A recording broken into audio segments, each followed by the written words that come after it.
আমার নবীর চারজন খলিফা হযরত আবু বকর, হযরত ওমর, হযরত উসমান, হযরত আলী রিদওয়ানুল্লাহি তাআলা আলাইহিম আজমাইন। এই চারজন সাহাবী, চারজন খলিফা 30 বছর তারা খেলাফত করেছেন। দুইজন ছিলেন আমার নবীর শ্বশুর, দুইজন ছিলেন আমার নবীদের দামান। সুবহানাল্লাহ। হযরত আবু বকর, হযরত ওমর, এই দুইজন ছিলেন রাসূলুল্লাহ শ্বশুর। জীবনে কোনোদিন রাসূলুল্লাহরে জামাই বলে ডাক দেন নাই। আল্লাহু আকবার। হযরত আলী, হযরত উসমান নবীজির দামান ছিলেন, রাসূলুল্লাহর জীবনে আব্বা বলে ডাক দেন নাই। রাসূলুল্লাহর ভাতিজারা জীবনে রাসূলুল্লাহর চাচা বলে ডাক দেন নাই। ছেলেরা মেয়েরা রাসূলুল্লাহর বাবা বলে ডাক দেন নাই। রাসূলুল্লাহর ভাগনা রাসূলুল্লাহর জীবনে মামা বলে ডাক দেন নাই। রাসূলুল্লাহর জীবনে খালু বলে ডাক দেন নাই, ফুফা বলে ডাক দেন নাই। রাসূলুল্লাহর ডাক দিয়েছেন আমার নবীজির সামনে আসে বলছেন ইয়া রাসূলুল্লাহ, ইয়া রাসূলুল্লাহ, অর্থাৎ হে আল্লাহর রাসূল। জুড়ে বলুন সুবহানাল্লাহ।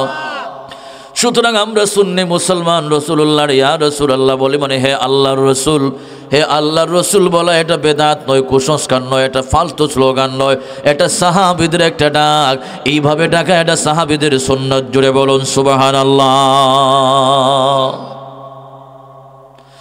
আল্লাহর প্রিয় নবী, দুজাহানের বাদশা নবী, মদিনার নবী মুহাম্মদুর রাসূলুল্লাহ সাল্লাল্লাহু আলাইহি ওয়াসাল্লাম। তুমি কটাই আর মটাই, তুমি মৌলবী, যদি আমার নবীর সম্মান না দাও, ইজ্জত না দাও, আসে যায় না।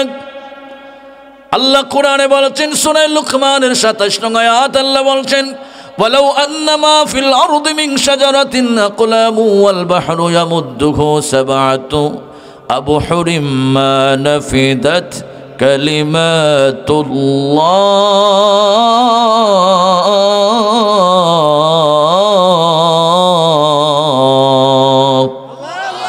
চিৎকার করে বলুন আল্লাহু আকবার।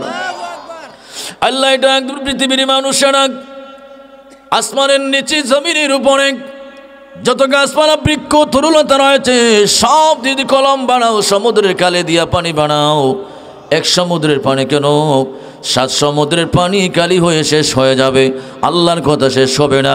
এই আয়াতের তাফসীরে এসেছে আসমানের নিচে জমিনের উপরে যত গাছপালা বৃক্ষ তরুলতা আছে সব দিয়া যদি কলম বানান, সমুদ্রের পানি দিয়া কালি বানান, আল্লাহর নবীর প্রশংসা লিখতে যান, এক সমুদ্রের পানি কেন 7 সমুদ্রের পানি কালি হয়ে শেষ হয়ে যাবে, আল্লাহর নবীর সম্মান আজমত লেখে শেষ করা যাবে না। জুড়ে বলুন সুবহানাল্লাহ। চিৎকার করে বলুন আল্লাহু আকবার। আল্লাহর নাম জপতে শরম নাই। আল্লাহ আমার রব, তিনি আমার সব। কথা বলেন ঠিক না বেঠিক? বলুন আল্লাহ আমার রব, এই রবি আমার সব। আল্লাহ আমার রব, এই রবি আমার সব। দমে দমে তনু মনে তারি অনুভব। আল্লাহ আমার রব, এই রবি আমার সব। চিৎকার করে বলুন আল্লাহু আকবার। আমার নবীকে মাসে চিনে, গাছে চিনে, তুমি না চিনলে আমার নবীর কোনো আসে যায় না। আমার নবী যখন রাস্তা ধরে হাঁটতেন গাছে সালাম দিত।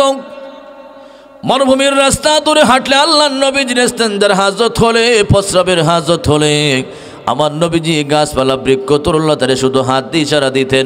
গাছপালা বৃক্ষ তরুলতা এসে আমার নবীকে পর্দা করে ইস্তেনজার ব্যবস্থা করে দিত। জুড়ে বলুন সুবহানাল্লাহ। আমি কিতাবের নাম বলে দিচ্ছি। আল্লামা কাজী আয়াজ রাহমাতুল্লাহ আলাইহি তার শিফা শরীফের মধ্যে লিখেছেন, একজন গ্রাম্য মানুষ আমার নবীজির কাছে হাজির হয়ে বলল ইয়া রাসূলুল্লাহ, ইয়া হাবিবাল্লাহ। চিৎকার করে বলেন ইয়া রাসূলুল্লাহ। মহব্বতে নবীজিরে ডাক দেন ইয়া রাসূলুল্লাহ। আমার সাথে নবীজির একটা গান গান, ইয়া রাসূলুল্লাহ, ইয়া হাবিবাল্লাহ, ইয়া রাসূলুল্লাহ, ইয়া হাবিবাল্লাহ, ইয়া রাসূলুল্লাহ। তুমি জীবন, তুমি মরণ, আধার গড়ে তুমি আপন, তুমি জীবন, তুমি মরণ, আধার গড়ে তুমি আপন, তুমি মোদের পাড়ের তরি, তুমি মোদের পাড়ের তরি, তুমি নিদানের তরানে বলা ইয়া রাসূলুল্লাহ। বাহ, বলুন বলুন। ইয়া রাসূল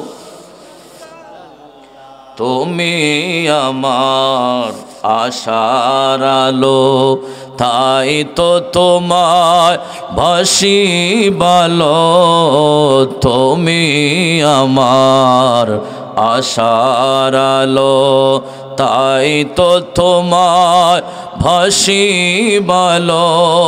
হৃদয় নামের সিংহাসনে, হৃদয় নামের সিংহাসনে রেখেছি তোমায় আপন করে ইয়া রাসূলুল্লাহ ইয়া হাবিবাল্লাহ ইয়া রাসূলুল্লাহ।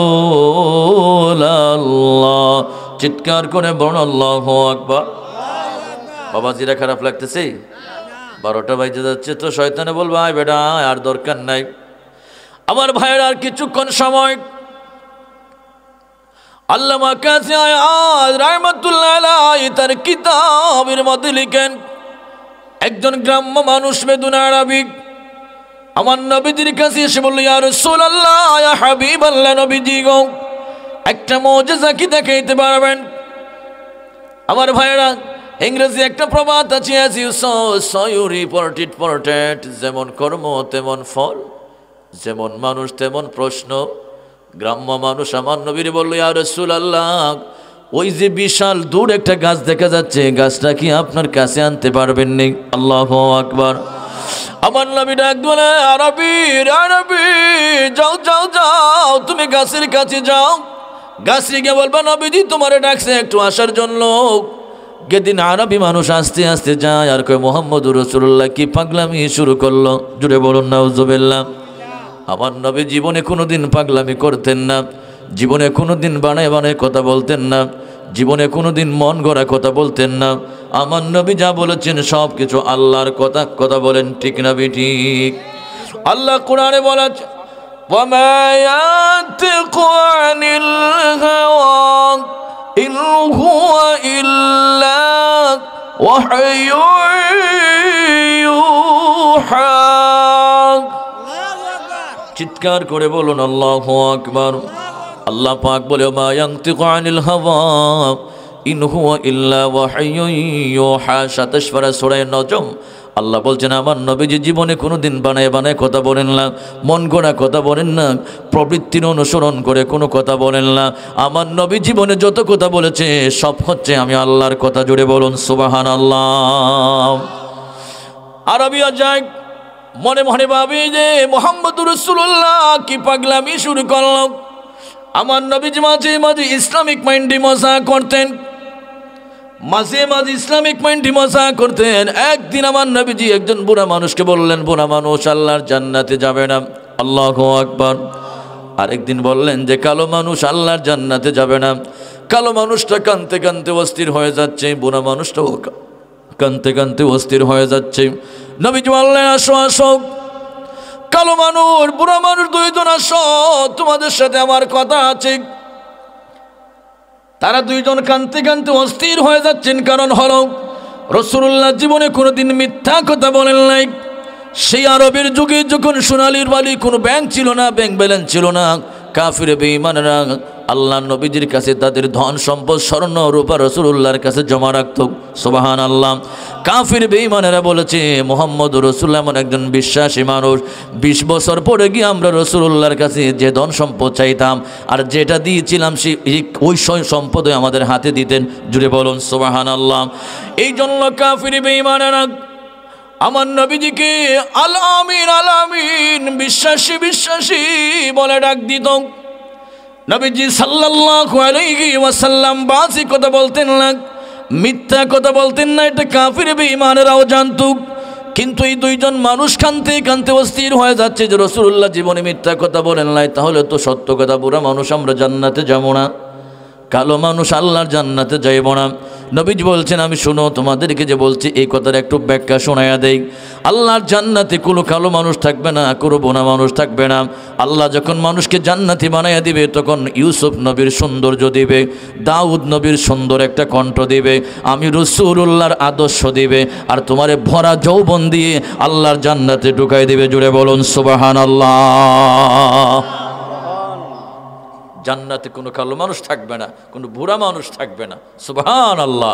সবাই সুন্দর, সবাই জওয়ান। সুবহানাল্লাহ। ওখানে বুড়া হওয়ার সিস্টেমও নাই। সুবহানাল্লাহ। আমরা জান্নাতে যেতে চাই না? আমার ভাইয়েরা, জান্নাতে যাওয়ার একটা মেডিসিন হলো রাসূলুল্লাহর মুহাব্বত। জান্নাতে যাওয়ার সবচেয়ে বড় আমল হচ্ছে আল্লাহর নবীর প্রতি মুহাব্বত রাখা। আমাদের সুন্নি জামাতের আলেমরা আমরা জীবন ভর আপনাদের কাছে বয়ান করেছে, এখনো বয়ান করে যে আমল দিয়ে জান্নাতে যাওয়া সম্ভব না। আল্লাহর দয়া লাগবে, নবীজির শাফাআত লাগবে। গত কয়েকদিন আগে তাফসিরে মারফুল কোরআন দেখলাম, কওমি জামাতের একটা মারফুল কোরআন তাফসিরের কিতাব, ওইটার মাঝে মুফতি শফি সাহেব লিখেছেন যে আমল দিয়া কেউ জান্নাতে যাওয়া যাবে না, জান্নাতে যেতে হলে আল্লাহর দয়া লাগবে, রাসূলুল্লাহর মহব্বত লাগবে। জুড়ে বলুন সুবহানাল্লাহ। আমরা রাসূলুল্লাহর জানের চেয়ে বেশি ভালোবাসতে চাই কি চাই না? নবীজিকে ভালোবাসলে কেমন হবে? বুখারী শরীফের কিতাবুল জানায়েজের একটা হাদিস বলে আপনাদেরকে। নবীজি সাল্লাল্লাহু আলাইহি ওয়াসাল্লাম কেমন ধন তিনি আমাদের জন্য। আমল দিয়ে অহংকার করে বেটাগিরি করে কিয়ামতের দিন একটা মানুষ আল্লাহর জান্নাতে যেতে পারবে না। আমার নবী বলছেন, বুখারী শরীফের হাদিস, কবরের মধ্যে 3টা প্রশ্ন করা হবে। কয়টা প্রশ্ন বলেন? কয়টা প্রশ্ন? 3টা প্রশ্ন করা হবে। মান রাব্বুকা, মান দীনুকা, মান হাযার রাজুল। আমরা যখন মাটি দিয়ে দিই, মিনহা খলাকনাকুম ওয়া ফিহা নুঈদুকুম ওয়া মিনহা নুখরিজুকুম তারাতান নুখরা। এইভাবে আমরা যখন মাটি দিয়ে দিই, মাটি দেওয়ার পরে 40 কদম আমরা পড়ে গিয়ে জিয়ারত করি। কথা বলেন ঠিক না বেঠিক? হাদিস শরীফ এসেছে, মাসালা এসেছে, আপনি 40 কদম ওই জায়গা থেকে সরেন আর না সরেন, 40 কদম সময় হাঁটতে যতক্ষণ সময় লাগে, এই সময়টা যাওয়ার পরে মানুষের কবরের ভিতরে মুনকার নাকির প্রবেশ করে। জুড়ে বলুন সুবহানাল্লাহ। এই মুনকার নাকির কবরে প্রবেশ করে, আল্লাহর বান্দা কি বসে 3টা প্রশ্ন করে, তোমার রব কে? যদি আল্লাহর সাথে শিরিক না করেন, শিরিক হচ্ছে মহাজুলুম, শিরিক হচ্ছে আল্লাহর সাথে জিহাদ করা, আল্লাহর সাথে লড়াই করা। এই জন্য শিরিক করা যাবে না, মাজারে সেজদা দেওয়া যাবে না, কোনো পীরের কদমে সেজদা দেওয়া যাবে না। আপনি কদম বুচি করেন, কদমের মধ্যে চুমা দেন, হাতের মধ্যে চুমা দেন, 1000 বার দেন, এটা সুন্নত, কিন্তু সেজদা দেওয়া যাবে না। কথা বলেন ঠিক না বেঠিক? আল্লাহ কোরআনে বলেছে, ইন্নাশ শিরকা লাযুলমুন আযীম। বড় করে বলুন আল্লাহু আকবার। আল্লাহ বলছেন, নিঃসন্দেহে শিরিক হচ্ছে আমার সাথে জুলুম করা। যারা আল্লাহর সাথে শিরিক করবে না, তাদের জবান দিয়ে বের হয়ে যাবে মা দীনি আল ইসলাম, আমার ধর্ম ছিল ইসলাম। যারা ইসলামের বিধি বিধান মেনে চলেছে, তাদের জবান দিয়ে বের হয়ে যাবে আমার ধর্ম ছিল ইসলাম। হ্যাঁ, রব্বি আল্লাহ বলবে, আমার রব্বুকা, তোমার রবকে, রব্বি আল্লাহ, আমার রব আল্লাহ। মান দীনুকা, তোমার ধর্ম কি ছিল? যদি ইসলামের বিধিবিধান মেনে চলেন, জবান দিয়ে বের হয়ে যাবে মা দীনি আল ইসলাম, আমার ধর্ম ছিল ইসলাম। 3 নম্বর প্রশ্ন করবে, মুনকার নাকির প্রশ্ন করবে। 3 নম্বর প্রশ্ন করার আগে মুনকার নাকির বান্দার ঘাটটা ঘুরিয়ে দিবে। আল্লাহর বান্দা, তুমি একটু জাহান্নাম, ডান দিকে তাকায় দেখো, তোমার কি দেখা যায়? আল্লাহর বান্দা তাকায় দেখবে 8খানা জান্নাত, হুরুল মান, অসংখ্য নিয়ামত দেখা যাচ্ছে। আল্লাহু আকবার। আল্লাহর বান্দা বলবে, আল্লাহর বান্দা, গাড়িটা ঘুরে তুমি বাম দিকে দেখো, কি দেখা যায়? বাম দিকে দেখবে জাহান্নাম আটকানা, 7টা জাহান্নামের দাও দাও আগুন দেখা যাচ্ছে। ওই আল্লাহর বান্দা জিজ্ঞেস করবে, এমন করে নাকি এই জান্নাত কার জন্য, জাহান্নাম কার জন্য?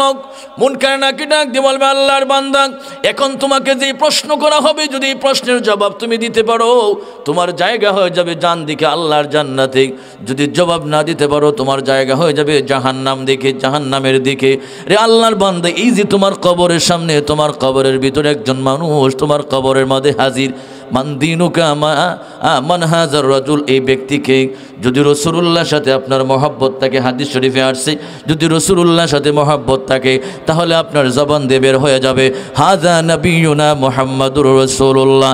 যদি রাসূলুল্লাহর সাথে মহব্বত না থাকে, জবান দিয়ে বের হবে লা আদ্রি, আমি চিনি না।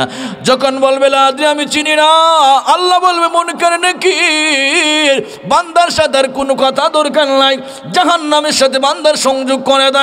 আমার রসুলকে চিনে না, রসুলুল্লাহর সাথে তার মহব্বত নাই, তার প্রেম নাই, ভালোবাসা নাই, তার ইমানের দাম নাই, তার আমলের দাম নাই। আল্লাহু আকবার। আর যখন বলবে হাযা নবিয়ুনা মুহাম্মাদুর রাসূলুল্লাহ, ইনি হচ্ছেন আমার দয়ার নবী মুহাম্মাদুর রাসূলুল্লাহ, আল্লাহর পক্ষ থেকে আওয়াজ হবে, রে মুনকার নাকির, আমার বান্দার কবর থেকে বের হয়ে যা, ডিস্টার্ব করিস না।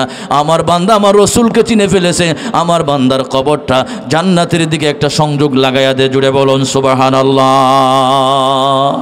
বৃক্ষলতা তরুলতা বুঝল নবীর শান, বৃক্ষলতা তরুলতা বুঝল নবীর শান, এক নজর দেখিতে পেলে করি তো সালাম।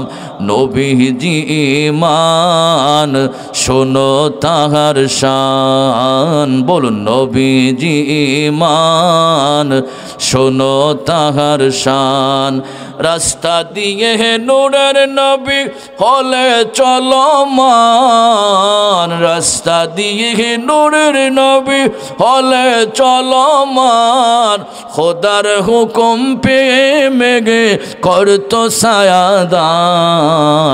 নবীজি ঈমান শোনো তাহার শান, বলুন নবীজি ঈমান শোনো তাহার শান। যাহার প্রেমে পড়েন দুরুদ, যাহার প্রেমে পড়েন দুরুদ, আল্লাহ সুবহান। নবীজি ঈমান শোনো তাহার শান। আল্লাহুম্মা সাল্লি আলা, জুড়ে পড়ুন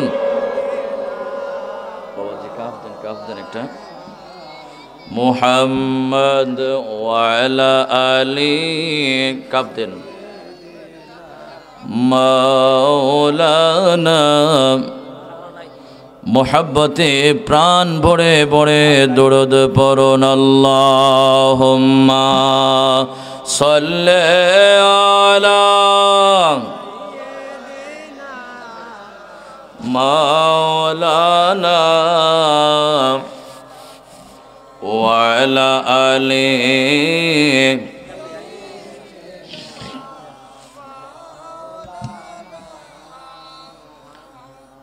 বাবাজিরা, আমার ভাইরা, আমার কষ্ট হচ্ছে। আর একটা হাদিস বলবো, আপনাদের কাছ থেকে আমি বিদায় নিব ইনশাআল্লাহ। এর হাদিসটা বলার আগে একটা ঘটনা বলে দিই।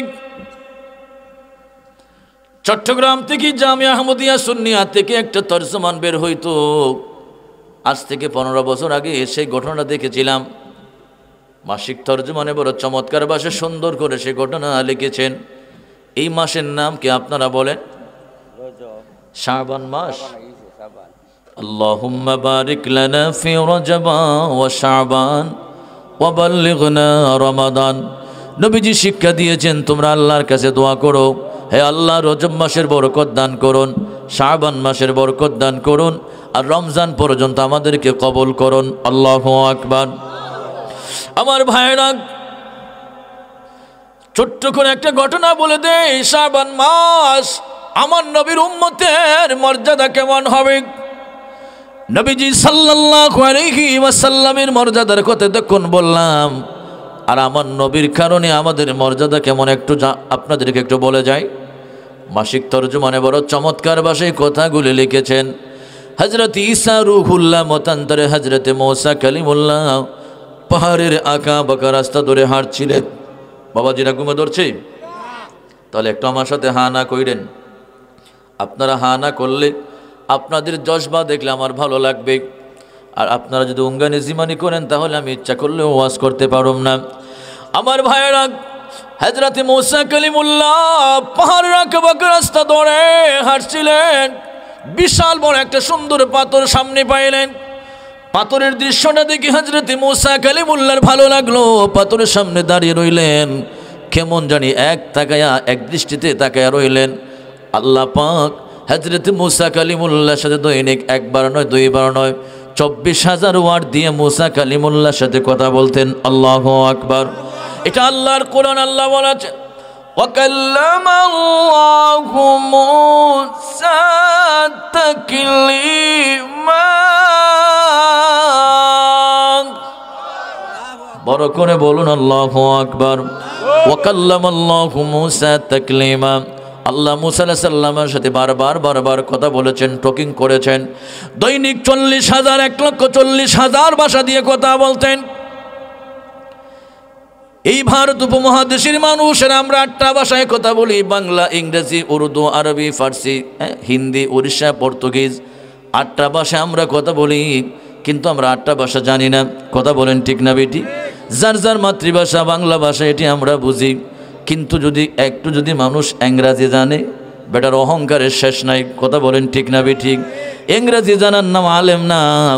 ইংরাজি একটা ভাষা, এটা আপনার আলাদা একটা এক্সপিরিয়েন্স, যোগ্যতা, ভালো কথা।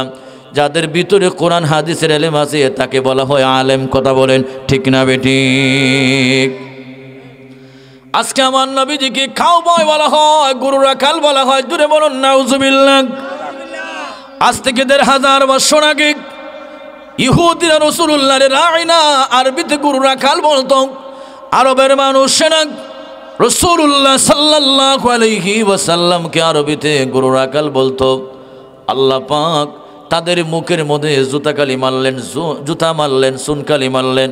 কোরআনের আয়াত নাজিল করলেন, ইয়া আইয়ুহাল্লাযীনা আমানু লা তাকুলু রাইনা ওয়া কুলু উনজুরনা ওয়াসমাউ ওয়ালিল কাফিরিনা আযাবুন আলীম। আল্লাহ পাক বলে, ঈমানদারেরা আমার রাসূলকে তোমরা রাইনা বলবে না, কারণ হচ্ছে রাইনা বলে ইহুদিরা, গুরু রাখাল বলে। সুতরাং তোমরা আমার নবীরে রাইনা বলবে না, তোমরা বলবা উনজুরনা ইয়া রাসূলুল্লাহ, দয়ার নজর করে আমাদের দিকে তাকান। জুড়ে বলুন সুবহানাল্লাহ। আল্লাহ পাক বলে, ওয়ালিল কাফিরিনা আযাবুন আলীম। চিৎকার করে বলুন আল্লাহু আকবার। আল্লাহ পাক বলে, এরপরে যারা রাসূলুল্লাহর যারা গুরু রাখাল বলবে, রাসূলুল্লাহ যারা বেয়াদবি করবে, আল্লাহ পাক বলে আমি তাদের জন্য অপমানজনক শাস্তির ব্যবস্থা রেখেছি। জুড়ে বলুন নাউজুবিল্লাহ। আজ থেকে 1,500 বছর আগে, 1,500 বছর আগে রাসূলুল্লাহর আরবিতে বলতেন রাইনা, গুরু রাখাল বলতো। আর আজ থেকে 1,500 বছর পরে এসে, প্রায় 1,500 বছর পরে ইংরেজের দালাল, ইহুদিদের দালাল রাসূলুল্লাহর ইংরেজিতে গালি দেয়, খাও বয় গুরু রাখাল। জুড়ে বলুন নাউজুবিল্লাহ। এমন বেয়াদবদের কথা আপনারা শুনবেন না, এমন বেয়াদবদের বয়ান শুনবেন না। তাদের বয়ান শুনলে আপনাদের ঈমান দুর্বল হয়ে যাবে। এদের কাছ থেকে দূরে রাখতে হবে। কথা বলেন ঠিক না বেঠিক? আমার ভাইয়েরা, যেই কথা বলছিলাম, শাবান মাস, এই মাসের ভিতরে একটা রাত রয়েছে 14ই শাবান। নবীজির হাদিস রয়েছে, যা কানাত লাইলাতুন নিসফি মিন শাবান ফাকুমু লাইলাহা ওয়া সুমু নাহারাহা। এই দিনে যারা 14ই শাবানের রাতে যারা ইবাদত বন্দেগী করে, পরের দিন যারা রোজা রাখে, এটা হাদিস সম্মত একটা ইবাদত। এই রাতের ইবাদতটারও কেউ বেদাত বলে, কুসংস্কার বলে। জুড়ে বলুন নাউজুবিল্লাহ। অথচ এটা ইবনে মাজাহ শরীফের সহিহ সনদে একটা হাদিস। রাতের বেলা ইবাদত করা, দিনের বেলায় রোজা রাখা, এটা ইবনে মাজাহ শরীফের একটা হাদিস। জুড়ে বলুন আল্লাহু আকবার। আমার ভাইয়েরা, এই রাতের মর্যাদা কি, আর আমার নবীর উম্মতির মর্যাদা কি?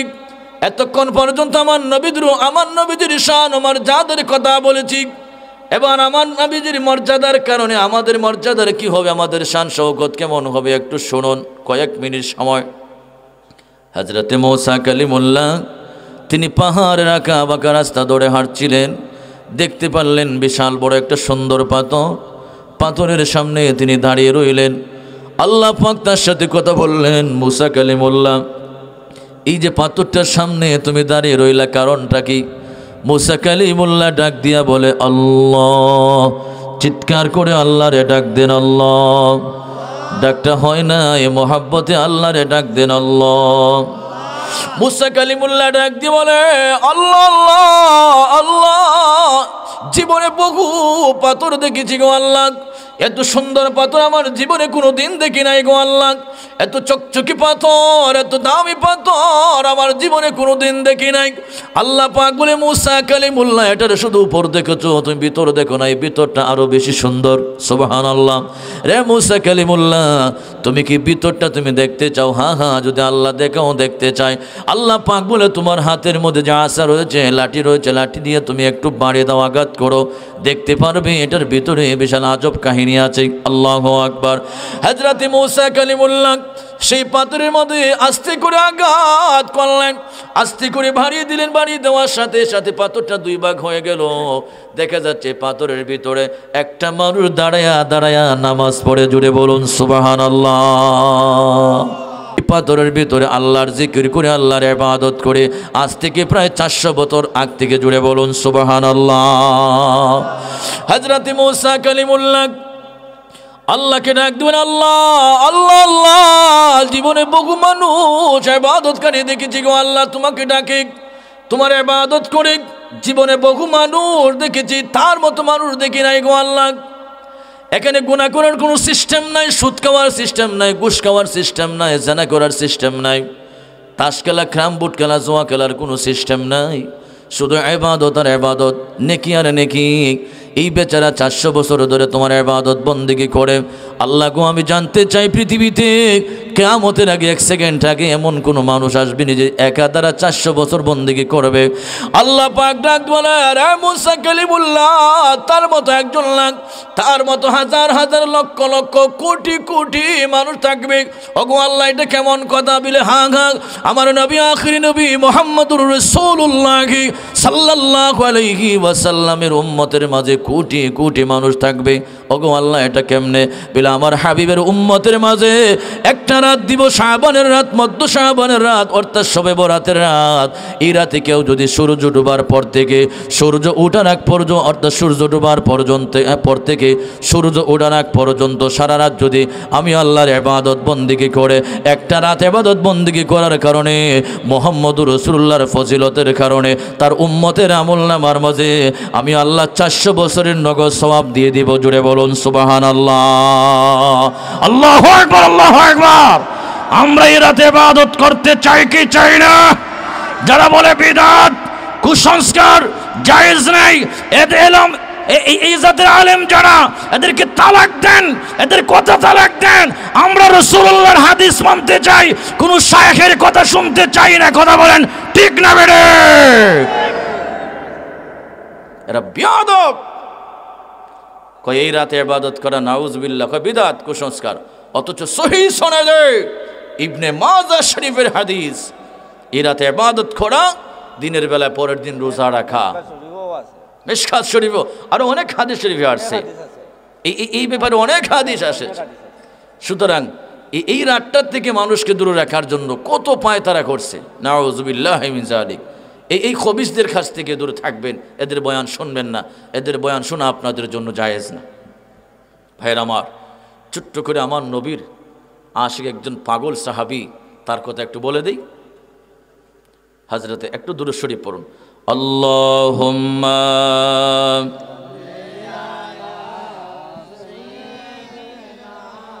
মাওলানা মুহাম্মদ ওয়া আলা আলি সাইয়্যিদিনা।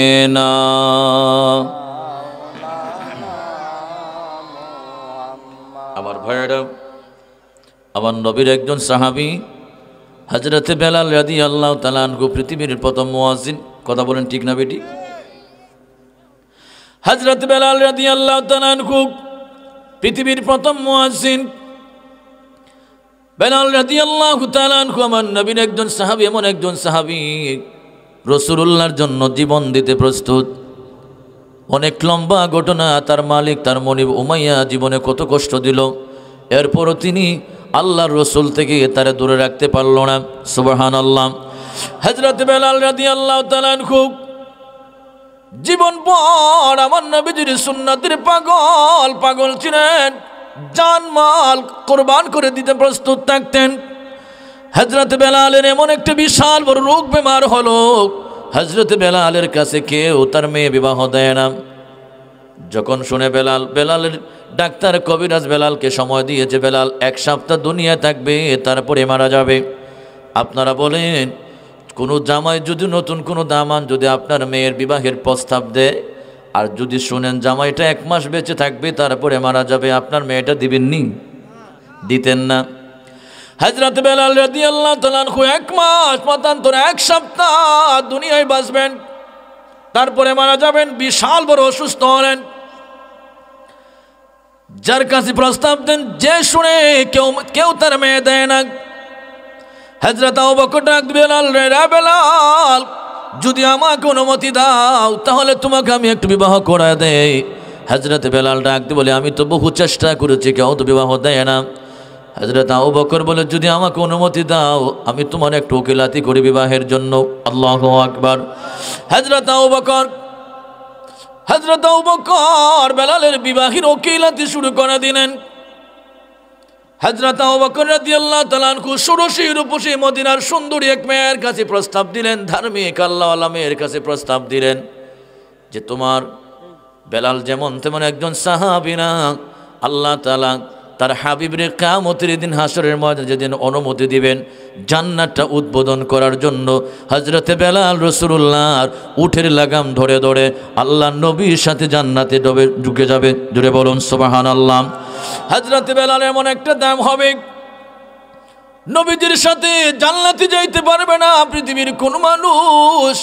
হযরতে বেলাল রাসূলুল্লাহর লাগাম, উটের লাগাম ধরে ধরে, বুরাকের লাগাম ধরে ধরে আল্লাহর জান্নাতে প্রবেশ করবে। এই হচ্ছে সেই বেলাল। যদি বেলালের স্ত্রী হতে পারো তাহলে তুমিও আল্লাহর জান্নাতে থাকবে। ওই আল্লাহর বান্দি, ওই মেয়েটা আবেদা সালেহা খালেদা ছিল, রাজি হইয়া গেল, ঠিক আছে আমি বেলালের স্ত্রী হয়ে যাব। যদি আমার স্বামী 1 মাস 1 সপ্তাহ পরে মারা যায় কোনো আপত্তি নাই। যদি আখিরাতের জিন্দেগিতে হযরত বেলালকে যদি আল্লাহর জান্নাতে পাই, এটাই আমার বড় সার্থক। জুড়ে বলুন সুবহানাল্লাহ। এটা হাদিস শরীফের কথা। স্বামী যদি জান্নাতি হয়, স্ত্রী জান্নাতে নিতে পারবে সুপারিশ করে। যদি স্ত্রী জান্নাতি হয়, সুপারিশ করে স্বামীকে জান্নাতে নিতে পারবে। হযরত বেলাল রাদিয়াল্লাহু তাআলা আনহু নিঃসন্দেহে আল্লাহর জান্নাতের মেহমান। ওই স্ত্রী মনে মনে ভাবলেন, যদি আমি আল্লাহর জান্নাতে যেতে পারি, পৃথিবীর জিন্দেগিতে আমার স্বামী বেশি দিন দরকার নাই। বিবাহ বন্ধন হয়ে গেল। হযরত বেলাল রাদিয়াল্লাহু তাআলা আনহু 1 মাস কাছাকাছি, প্রায় 1 সপ্তাহ কাছাকাছি দুনিয়া থেকে ইন্তেকাল করবেন। বেলালের স্ত্রী ঘরের ভিতরে কোনো খাবার নাই, মনটা বেজার, মনটা মলিন হয়ে যাচ্ছে যে আজকে আমার স্বামী দুনিয়া থেকে বিদায় হয়ে যাবেন, আজকে তার হায়াত শেষ হয়ে যাবে। হযরত বেলাল রাদিয়াল্লাহু তাআলা আনহু ঘরের ভিতরে নাই। হযরত বেলালের স্ত্রী সকাল থেকে খায় না, ঘরের ভিতরে 7টা রুটি ছিল। একজন পাগল এসে দরজার মধ্যে হাজির হয়ে বলল, মা গো, ও মা, 3 দিন ধরে খাই না, যদি কোনো ঘরে খাবার থাকে আল্লাহর রাস্তা আমাকে দিতে পারো। বেলালের স্ত্রী পর্দা থেকে একটা রুটি বের করে দিল। পাগল একটা রুটি খাইয়া বলল, আল্লাহ বেলাল রে তুমি 10 বছর হায়াত বাড়াইয়া দাও। আল্লাহু আকবার। মাগো, যদি আর রুটি থাকে তাহলে আর একটা দিতে পারো। বেলালের স্ত্রী আর একটা রুটি দিল। আল্লাহ তুমি বেলালের হায়াত 20 বছর বাড়াইয়া দাও। আল্লাহু আকবার। এইভাবে একটা নয়, 2টা নয়, বেলালের জন্য দোয়া করে বেলালের স্ত্রী দিতে দিতে 7টা রুটি দিয়ে দিল, ঘর খালি করে ফেলল। ঘরের ভিতরে আর কোনো খাবার নাই। বেলাল ঘরের ভিতরে আসলেন, 7টা রুটি ছিল, একে একে 7টা রুটি পাগলরে দিয়ে দিলেন। পাগল 7টা রুটি খাইলো। খাওয়ার পরে বলল, আল্লাহ তুমি কোরআনে বলেছো, মান জাআ বিল হাসানাতি ফালাহু আশরু আমসালিহা, কেউ যদি 1 গুণ সওয়াব করে তুমি 10 গুণ দাও, কেউ যদি 1 টাকা দেয় তুমি 10 টাকা দাও। আল্লাহ, আমি বেলালের স্ত্রী 1টা নয় 2টা নয় 60টা রুটি খেয়েছি, তুমি বেলাল রে 1 বছর নয় 2 বছর নয়, বেলাল রে তুমি 70 বছর হায়াত বাড়ায়া দাও। ঠিক ওই সময় আজরাইল হাজির। আজরাইল ডাক দিলে, পাগল রে, রাস্তা দিয়ে আমি বেলালের রুহ কবজ করব। পাগল ডাক দিয়ে বলো, কই দেখছোস নি হাতের মজে লাঠি যে একদম বাইরে ফাড়াই দেবো একবারে। আজরাইল কই, বাবা রে, এটা কোন পাগল আবার?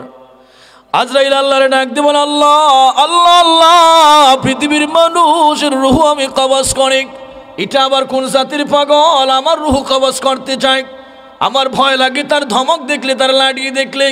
আল্লাহ পাক বলে, আজরাইল রে, তার চিনোস না, যেমন তেমন পাগল না, এটা আমার নবীর পাগল হযরতে ওয়াইস আল কারনী। আল্লাহু আকবার। বেয়াদবি করিস না, কি বলে একটু শুন, কি বলে একটু শোন। হযরত বেলালের স্ত্রী 60টা রুটি দিয়েছে। আজরাইল এখান থেকে সরক, আমি যার নুন খাই তার গুণ খাই।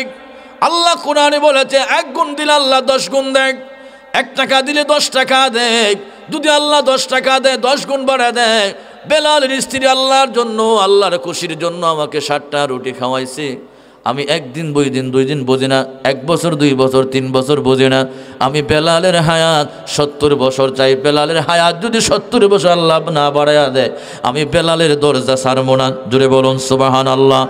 আল্লাহ পাক ডাক বলে, আরে পাগল পাগল, রাস্তা দে রাস্তা দে, বেলালের হায়াত শেষ। ওগো আল্লাহ, তুমি যদি হায়াত বাড়াইয়া দাও, পৃথিবীর কেউ তোমার বিরুদ্ধে মামলা করতে পারবে না। বেলালের স্ত্রী 60টা রুটি তোমার জন্য আল্লাহর হস্তে দিয়েছে, আমার দেয় নাই, আল্লাহর হস্তে দিয়েছে। তাহলে তুমি কেন বেলালের হায়াত বাড়াইয়া দিবে না? আল্লাহ পাক বলে, ঠিক আছে, যা, আমি 7 বছর হায়াত বাড়াইয়া দিলাম, 60টা রুটির বিনিময়ে 7 বছর বাড়াইয়া দিলাম। আল্লাহ, হবে না, 60টার বিনিময়ে তুমি 70 বছর হায়াত বাড়াইয়া দাও। আজরাইল ঘরে ঢুকতে চায়, পাগল ডাক দিয়ে বলে, দেখছোস নি লাঠি, এমন পিঠা দিমু জনমের জন্য সাইজ করে দিমু। আল্লাহু আকবার। আল্লাহ পাক ডাক দিল, আজরাইল রে, তুই দরজা ছাইরা আয়, আমি ওয়াইস আল কারনীর দোয়া কবুল করেছি। আজকের থেকে বেলালের বয়স নতুন করে আর 70 বছর বাড়াইয়া দিলাম। জুড়ে বলুন সুবহানাল্লাহ।